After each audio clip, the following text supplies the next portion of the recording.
कक्षा 9 के प्यारे विद्यार्थियों, आपने कबीर के साखियां और पद का भावार्थ आपने पढ़ा होगा, भावार्थ आपने अपनी नोटबुक में लिखा होगा। आज के वीडियो में हम बात कर रहे हैं उनके अभ्यास प्रश्नों के बारे में। अभ्यास प्रश्नों में आप देखिए उनकी जो साखियों के जो प्रश्न उत्तर हैं उनके बारे में हम बात कर रहे हैं। तो सबसे पहला इसमें प्रश्न है, मानसरोवर से कवि का क्या अभिभाष्य है। तो मानसरोवर का अर्थ है हमारा मानस यानी हमारा हृदय। कवि ने सच्चे प्रेमी की क्या कसौटी बताई। सच्चा प्रेमी वही है जो प्रेमी के लिए अपना सब कुछ न्यौछावर कर दे सकता है। तीसरे दोहे के आधार पर किस तरह का ज्ञान को महत्व दिया। ज्ञान कैसा भी हो उसको हमें समझना चाहिए, उसका सत्कार करना चाहिए।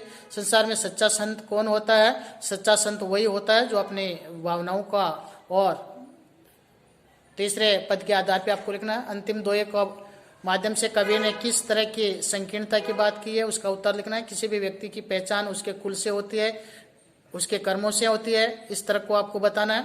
काव्य सौंदर्य स्पष्ट की ना, हस्ती चढ़िए ज्ञान को सहज दुलिचा डारी, स्वान रूप संसार है भूखंड है। इसी तरह से शब्दों के अंदर मनुष्य ईश्वर को कहाँ कहाँ ढूंढता है। कबीर ने ईश्वर प्राप्ति के लिए किन किन प्रचलित विश्वासों का खंडन किया।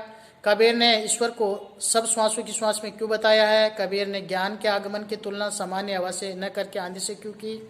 ज्ञान की आंधी का भक्त के जीवन पर क्या प्रभाव पड़ता है और इनका भावार्थ स्पष्ट कीजिए। हित चिति की दो थुनी गिरानी, मोह बुलिंडा टूटा, आंधी पीछे जो जल बूठा, प्रेम हरिजन बिठा।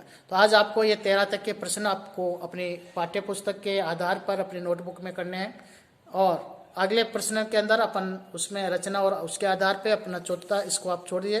15वां क्वेश्चन आपको करना है। निम्नलिखित शब्दों के तत्सम रूप लिखने हैं। पखा पकी का अर्थ होता है पक्ष विपक्ष, अनंत का अर्थ होता है अनंत, जो का अर्थ होगा योग, जुगति का अर्थ होता है युक्ति, वैराग्य का वैराग्य, निरपक्ष यानी निरपक्ष निरपक्ष